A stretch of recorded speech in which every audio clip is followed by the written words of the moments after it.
Assalamualaikum warahmatullahi wabarakatuh. Kembali lagi dengan saya Afrinala Latusyami dengan NIM 7211419097 dari Universitas Negeri Semarang.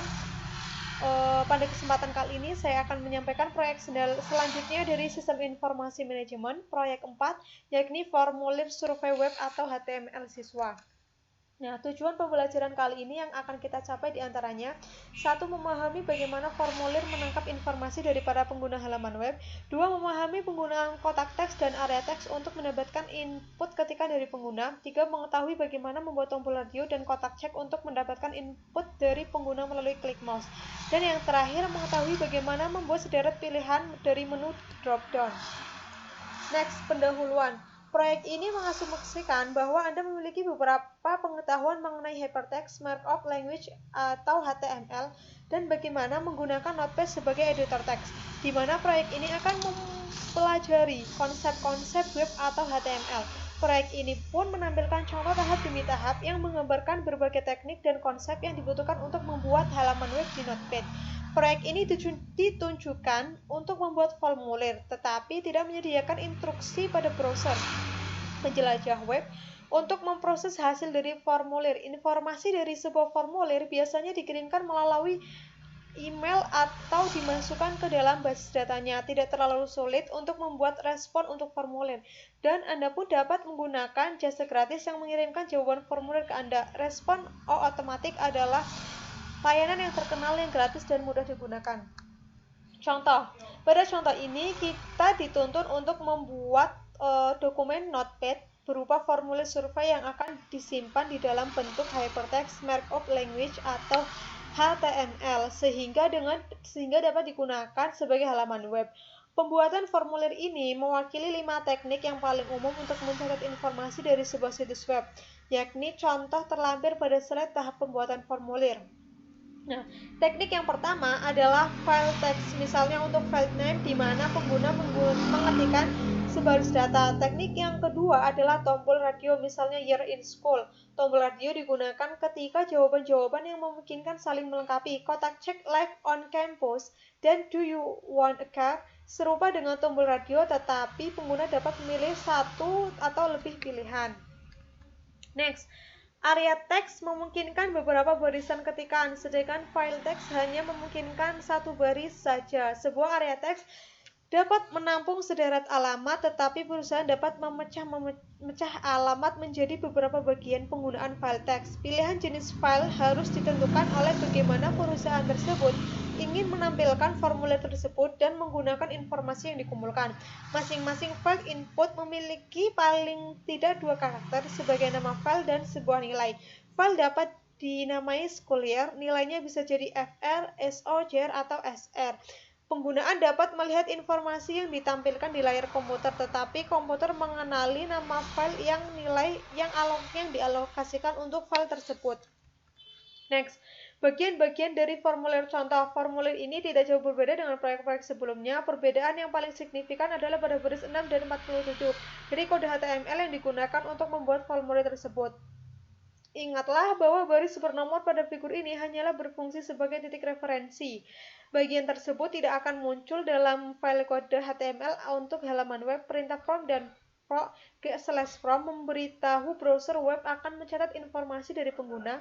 Tanpa perintah ini untuk memulai dan mengakhiri formulir, halaman web tidak mencatat informasi dari pengguna. Dari figur P4.3, Anda dapat melihat bahwa kontak informasi berada di dalam sebuah tabel. Kolom yang pertama memberikan tabel untuk formulir tersebut. Baris 14 dan 18 adalah perintah yang menangkap input untuk file name, dan baris 23 hingga 26 menampilkan pilihan untuk tingkatan kelas file name. Haruslah sama untuk tombol radio. Pada contoh ini, nama yang dicantumkan selalu schoolyear. Satu-satunya yang dilihat dari baris 23 adalah sebuah tombol radio dan kata freshman. Nah, perhatikan 4 fitur penting mengenai baris 23: jenis file, nama file, nilai file, dan fakta bahwa pilihan ini sudah memiliki tanda cek dari awal. Jenis file radio menyebabkan browser web memberi lingkaran yang dapat dimasukkan dengan sebuah klik mouse. Perhatikan file value pada baris ke-23 ketika lingkaran sebelum frase freshman dipilih, komputer tersebut Memasukkan nilai FR pada file sekulier, pengguna halaman web melihat frase Herman, tetapi browser menilai nilai FR ketika lingkaran tersebut dipilih. Tombol radio harus digunakan untuk pilihan eksklusif di mana jumlah pilihan yang tersedia terbatas. Jika terdapat banyak pilihan, pilihan-pilihan ini dapat memakan tempat yang amat banyak pada halaman web. Jika seorang pengguna dapat memilih lebih dari satu pilihan, kotak cek harus digunakan. Figur 4.1 menampilkan kotak cek untuk menangkap informasi di mana seorang siswa tinggal dan apakah siswa tersebut memiliki sebuah mobil. Baris 29 dan 30 pada figur P4.2 membuat kode cetak yang nampak pada contoh. Perhatikan pada nama file berbeda pada baris 29 dan 30 sehingga masing-masing baris membuat filenya dan banyak kotak cek dapat dipilih. Jika kotak Live on Campus dipilih dengan klik mouse, maka file on akan memiliki nilai yes. Nah, menu drop-down disebut juga kotak pilihan, memberikan pengguna daftar pilihan yang bersifat paling eksklusif, sehingga pengguna tersebut mengklik ikon drop-down. Perhatikan bahwa terdapat perintah awal dan akhir untuk pilihan tersebut dari baris 33 dan 38, dan masing-masing pilihan dari daftar pilihan ini mewakili awal dan akhirnya masing-masing. Lihat baris 34. Nama file pilihan ini ada pada perintah pilihan read, tetapi nilai yang ditujukan oleh file ini dihasilkan oleh perintah option. File ini memiliki respon berbagai bentuk: no response, excellent, average, dan poor. Pada umumnya, pilihan yang pertama pada daftar adalah nilai yang ditampilkan di halaman web. Perhatikan bahwa no response ditampilkan pada fitur P4.1 dan ini adalah pilihan pertama dalam perintah pilihan. Tetapi jika option value sama dengan average selected, rata-rata dibandingkan dengan pembicaraan line/option menggantikan baris 36, kata select akan menyebabkan pilihan average ditampilkan sebagai pilihan awal pada halaman web tersebut.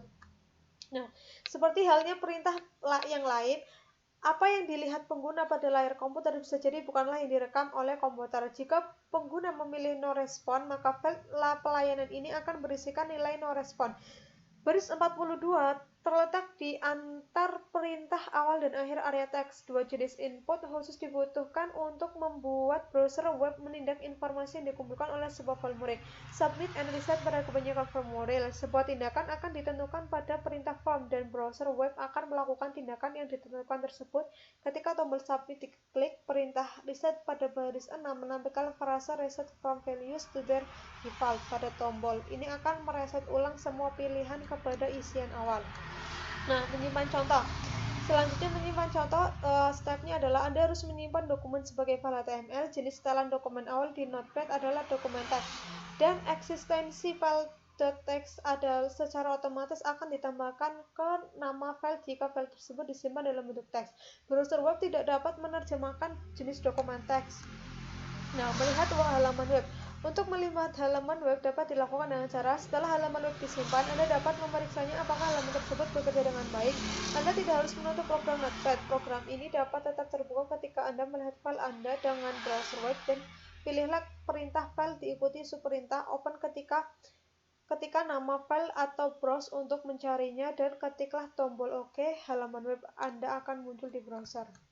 Sekian pemaparan dari saya. Apabila banyak kekurangan, saya mohon maaf. Wabillahi taufiq wal hidayah. Wassalamualaikum warahmatullahi wabarakatuh.